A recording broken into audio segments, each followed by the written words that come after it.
From the School of Journalism and Mass Communication at the University of North Carolina at Chapel Hill, this is Carolina Week.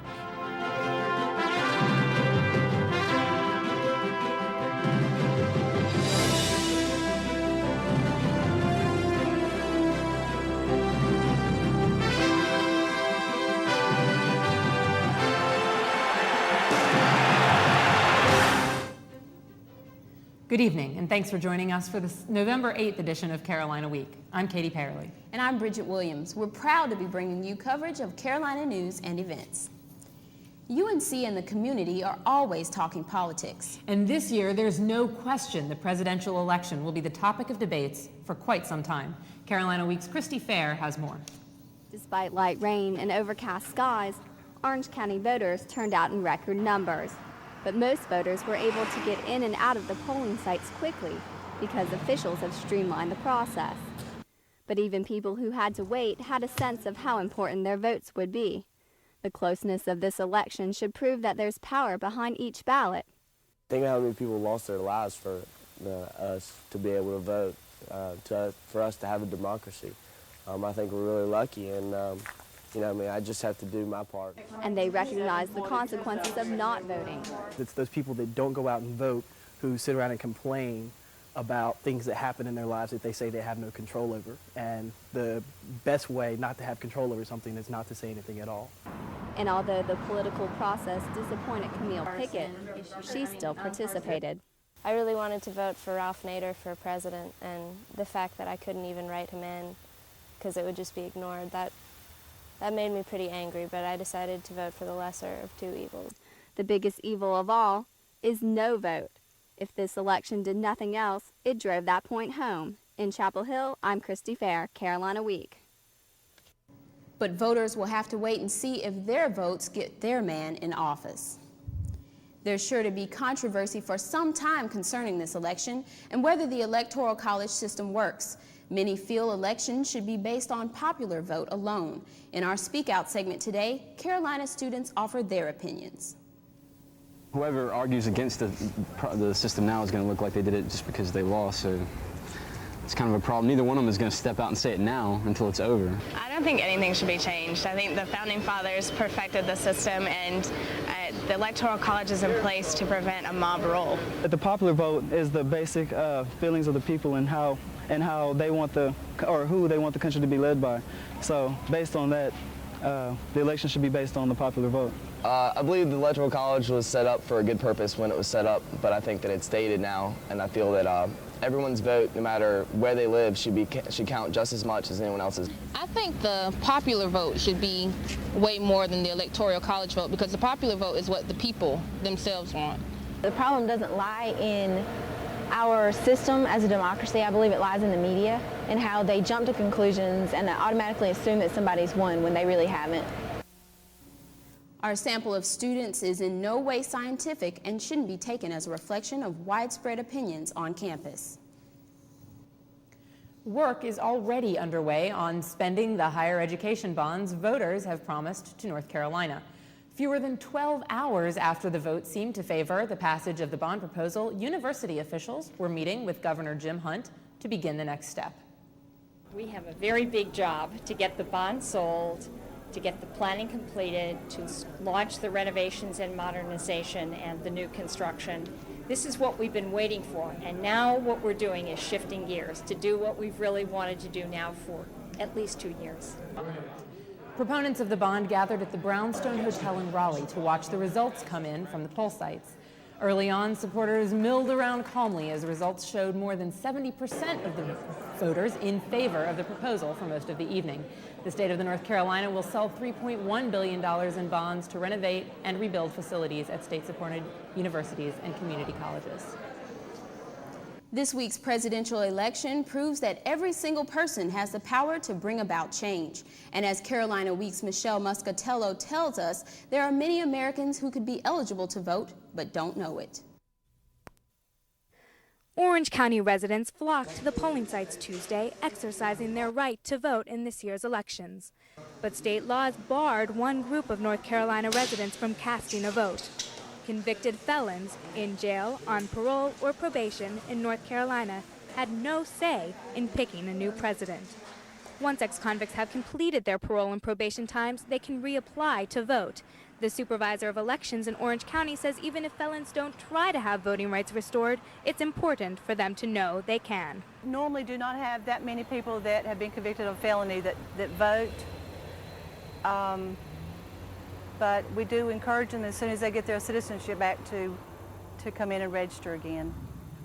But not all of the states are willing to let people with a felony record vote. In 8 states, a convicted felon never regains voting rights. Others, like Massachusetts, Vermont, and Maine, let felons cast ballots even if those criminals are still behind bars. The majority of states have regulations that keep convicted felons away from these polling sites, but Orange County residents have mixed feelings about the laws. You know, when you break laws, you're interfering with the rights of other people, so I think that some rights should be taken away from you if you're a felon. I feel like if someone is allowed into society once again to be given a second chance, then they should also have rights as they did before. Civil rights advocates also say the laws are unfair because they shut out a growing number of blacks from the electoral system. A study done by Human Rights Watch shows African American men lose their right to vote at a rate 7 times higher than the national average. Despite efforts by civil rights groups, Massachusetts voted Tuesday to end voting by imprisoned felons. In Chapel Hill, this is Michelle Muscatello, Carolina Week. But many people believe that once prisoners have served their time, they should be allowed to vote.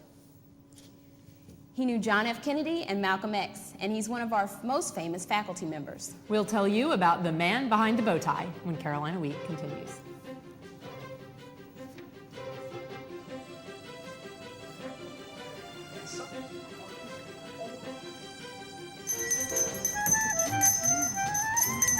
It's great that the Salvation Army does so much for the needy during the holiday season. But you know that isn't all the Salvation Army does. They also run Boys and Girls Clubs. They also provide relief for those who need it after natural disasters. And they help the homeless by providing temporary relief and shelter. They even run summer camps for low-income children. Need has no season. Please help the Salvation Army help others. Look, Mom, Sparky! Now, Sparky has been neutered and received all the vaccinations that are included in that small adoption fee that we discussed up front. Is spaying and neutering a problem? Yes, unfortunately it is. In fact, that's why we have so many of these animals.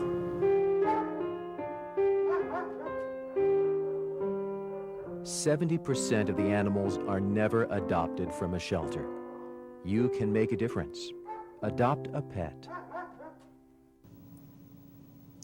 Popular doesn't even begin to describe him. A man with loads of talent, personality, and experience comes to UNC-Chapel Hill every day to enrich our lives. And as Carolina Week's Holly Hedrick gives us a closer look at one of Carolina's favorite faculty members.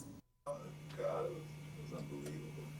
When you hear the phrase, been there, done that, well, this man truly has. Chuck Stone didn't intend to be a journalist, but his first job reporting at a weekly black newspaper hooked him. As I tell my students, being a journalist is like being paid to make love. I really mean that. It's a marvelous profession. And Stone has seen many sides of the profession, starting at that weekly paper. I left that and became a White House correspondent, and then became editor-in-chief of the Chicago Daily Defender, and later on ended up at the Philadelphia Daily News as senior editor and a columnist. I was a commentator on the Today Show. During Stone's career, he met many influential newsmakers, such as John F. Kennedy and J. Edgar Hoover. Martin Luther King Jr. and Malcolm X were two of his closest friends. I am very old. There are 12 people on stamps who are all personal friends of mine. On stamps. That's antiquity. Stone's national acclaim attracted attention from several universities. He chose a teaching position at Chapel Hill, where his censorship class is one of the most popular on campus. Senior Ryan Bing says it's not the curriculum, but the teacher. I've heard about Chuck Stone since I was a freshman. Everybody knows about him and knows about his stories, and more than anything else, I just wanted to take it, not because of censorship, because of him. Student Megan Kopf agrees. He's awesome. He's such a dynamic teacher. He knows so much about everything. He's really cute, really fun to listen to. And he's blazed many new trails, Stone's the first African American to have a chaired professorship in journalism in the country.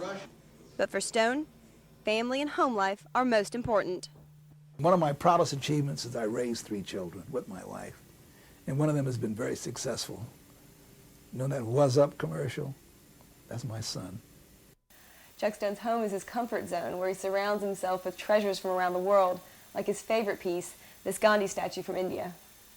Stone admires Gandhi's stance against injustice. Gandhi and many others have touched Stone's life. I've been enriched, and I hope that I've helped to enrich the lives of others. Many say he's done that and more. In Chapel Hill, I'm Holly Hedrick, Carolina Week. Even though he's 76, Stone isn't slowing down. He recently visited Russia to lecture about censorship and makes frequent media appearances in this country. Many of Chuck Stone's former students are in town because homecoming week is underway on Carolina's campus. The carnival starts a week of activities leading up to Saturday's football game against Maryland. Students got to take their frustration out on each other for this year's football season woes and try their hand at tossing the pigskin around. There were also less violent events. Basketball season is almost here, and now fans have a new way of seeing how the Carolina basketball tradition began. Recently, Blue Heaven, a museum devoted to basketball, opened its doors to the public. Former basketball manager David Daly decided to open the museum so fans could fully experience Carolina basketball. The museum is full of glass cases, each holding memorabilia from different decades, beginning in the 40s and ending in the 90s. Besides the jerseys, shoes, and old posters hanging up, the museum possesses some rare artifacts. One is a scorebook from 1924, the first year the Heels won the national championship. Dean Smith's first coat is also on display, along with his desk from the Dean Smith Show. Blue Heaven is North Hill Shopping Center off Airport Road. Admission is $3 for children and $5 for adults. The Carolina Athletic Association has planned events for the entire weekend, including a concert Sunday night featuring the groups Outkast with Gran Torino.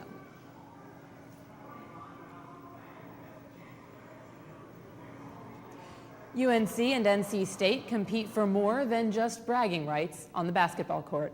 The schools also scrap for limited venue income. The Dean E. Smith Center is home to Carolina men's basketball, but it takes more than that for the facility to remain in the black.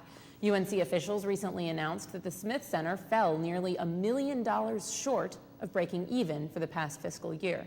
In fact, the Dean Dome has turned a profit only once since its opening in 1986.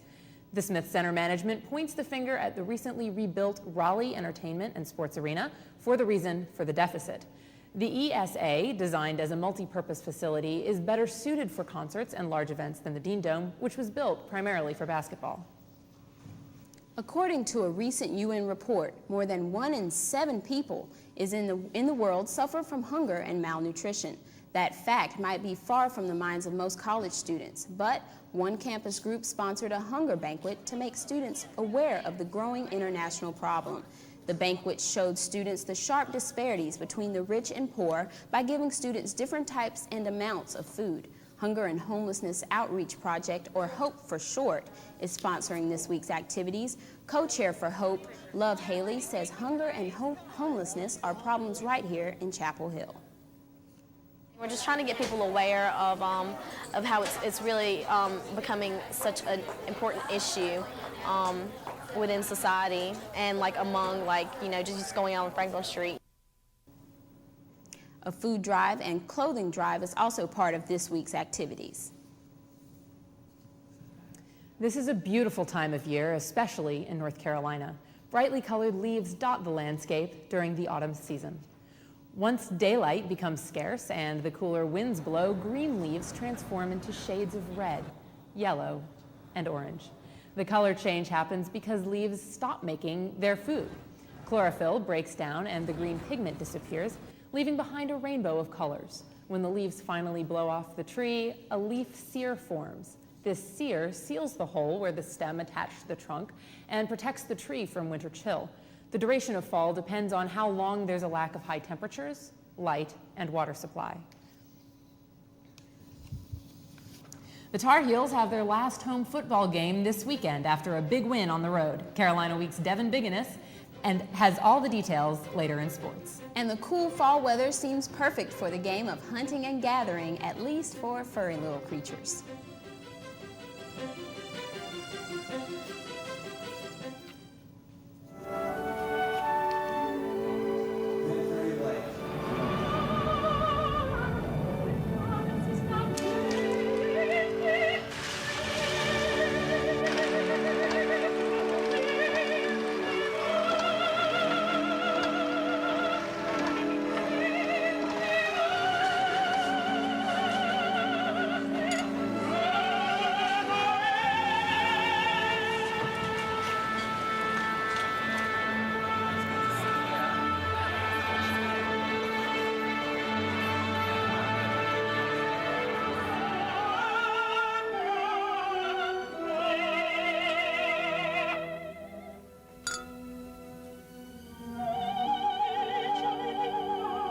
UNC-TV brings you the best seat in the house, yours.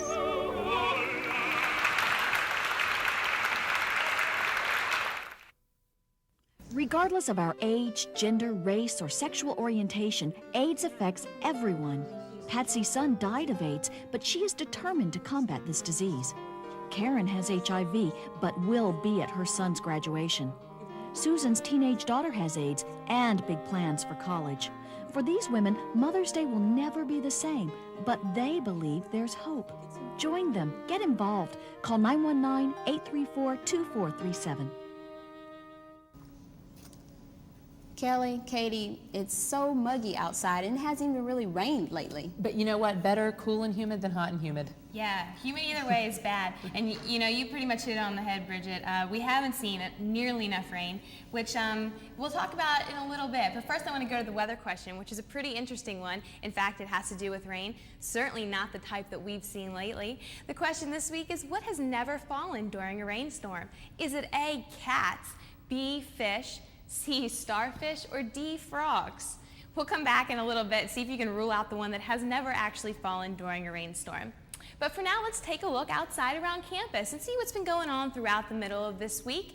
You can see overlooking the upper quad that students are wearing some of their summer garb as the humid and warm pattern has continued throughout the remainder of this week. Is this weather going to stick around into the weekend? We'll talk about that in just a second, but first I do want to talk about the recent dry spell we have been having. Taking a look at these numbers, it's pretty amazing. We saw a little bit of rain fall last week, but was it enough? The answer is definitely no, as you can see. Normal precipitation that we are supposed to have had by now, way above what we have actually seen. No precipitation fell in October, and we've just seen 0.06 of an inch so far in November. You can see it doesn't add up, and we're really, really in some trouble. Rain shortage since October 1st is almost 3.5 inches of rain, and that's an awful lot of rain to make up in just a little bit over a month. So are we going to see any of the wet stuff this weekend? Well, let's take a look at our surface map and see what's heading our way. You can see a cold front is lifting some of the rain towards us, and we will see a little bit of that Thursday night into Friday. It should be clearing up as we get into the weekend, which is good news for us. Taking a look at your 4-day forecast, Friday looks good, 71 degrees, chance of a morning shower, but clearing as the afternoon goes on. Saturday and Sunday look great as well, clear in the 60s.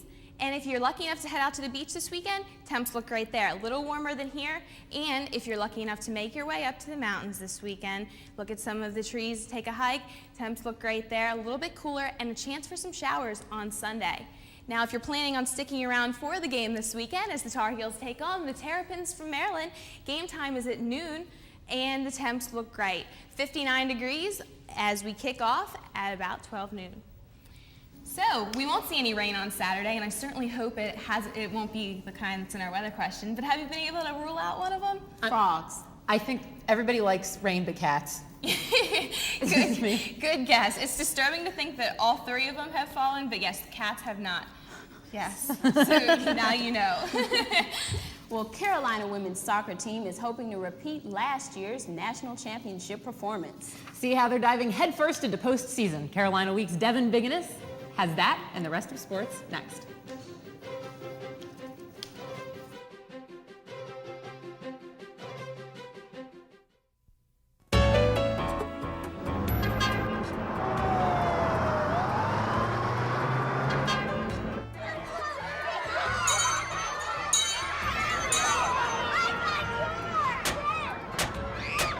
can't always see problems in the triangle, but you know they're there.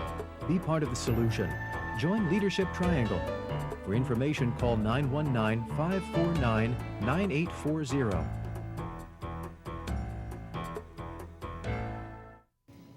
So the ladies soccer team has done it again, right? Well, it's certainly one of the greatest dynasties probably in sports. Dynasty, Carolina. I like that.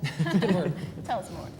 Carolina women's soccer team is 16-3 heading into the playoffs. To capture their 13th ACC title, the third-seeded Heels had to beat the fifth-seeded and arch-rival Duke Blue Devils.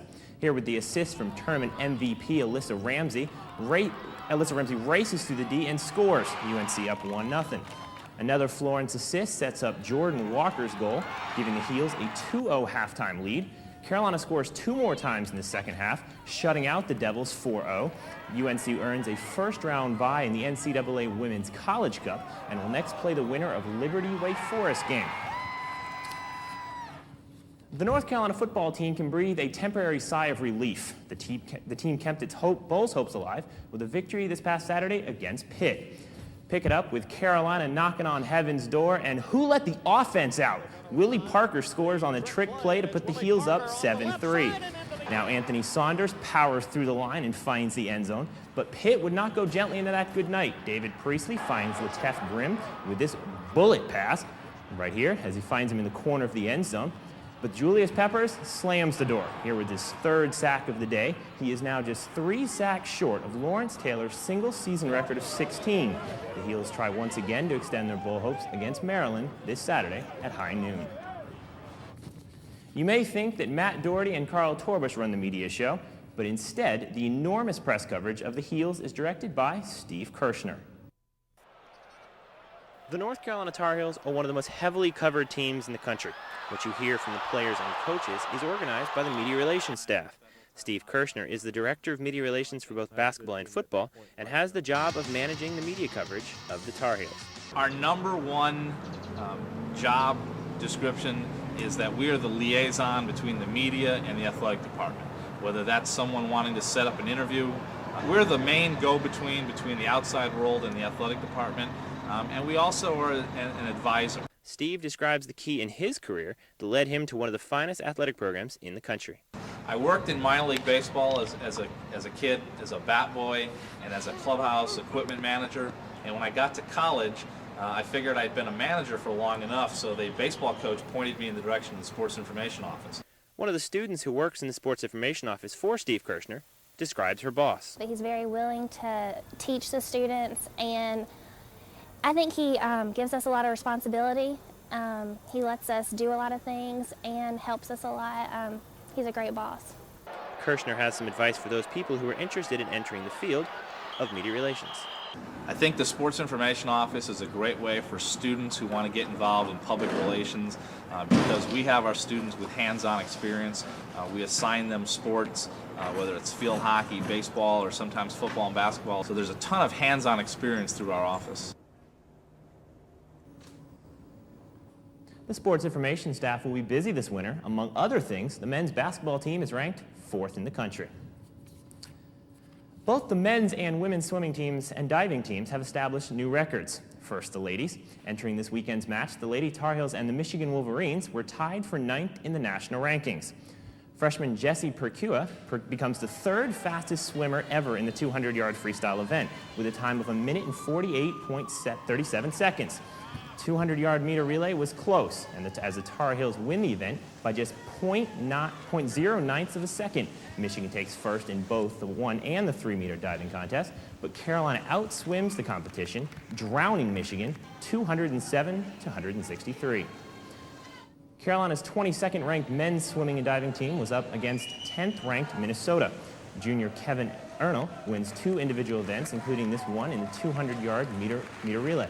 Freshman Yuri Sugima swims the 1,000-yard freestyle in 9 minutes, 9 seconds, breaking the school's 1,000-yard freestyle record. Minnesota takes first in the 1-meter diving, with Carolina filling the 2nd and 3rd spots. The Tar Heels are able to capture the first of 2 meets this season, beating Minnesota by 27 points. Sugiyama is the hopeful about the remainder of the season. Just to stay competitive, to swim, keep performing at a high level, to set up myself for a good end-of-season swims. The next meet for both squads will be the Nike Cup, beginning November 16th. And winter sports beginning to heat up. The first real Carolina basketball game is this Friday at 7:30. And we're playing Winthrop, and they're from my hometown, but I still got to pull for Carolina. Thanks, Devin. Thank you. A trip to Paris is almost unthinkable without a visit to a famous cultural institution. Find out what this building, known to art lovers around the world, has in common with UNC-Chapel Hill when Carolina Week continues.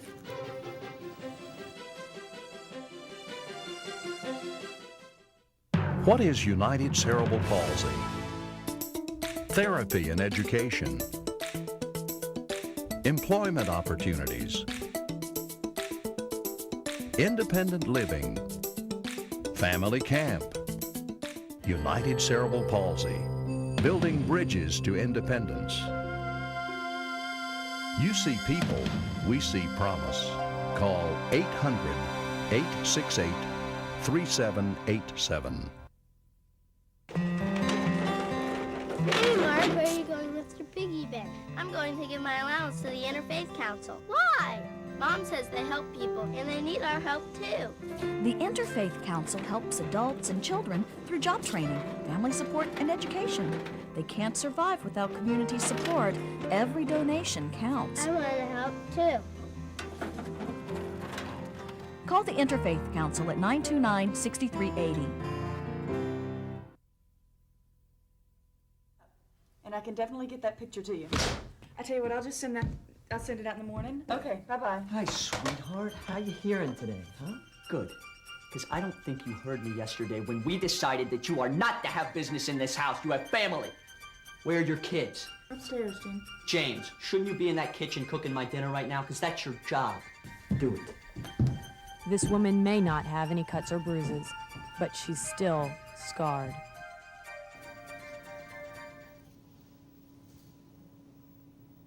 The Louvre is one of the most recognized museums in the world.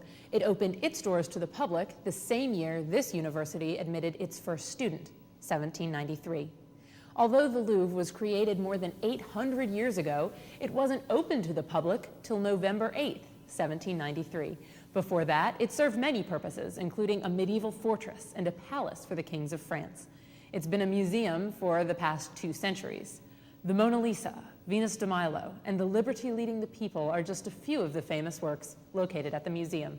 Today, more than 300,000 works are on catalog at the Louvre, but only a fraction of those can be displayed at one time. We'd like to apologize for some of the technical problems we've had with this week's show. We didn't want you to think that they were human. They're more mechanical than they are human. And thanks again for joining us, though. Well, that's interesting stuff about the Louvre. Amazing. Same birthday. Yeah. Have you been to the Louvre? I have, and it was wonderful. All right. Well, that about does it for this edition of Carolina Week. Thank you for joining us, and be sure to come back next week. Until then, have a good week. Good night.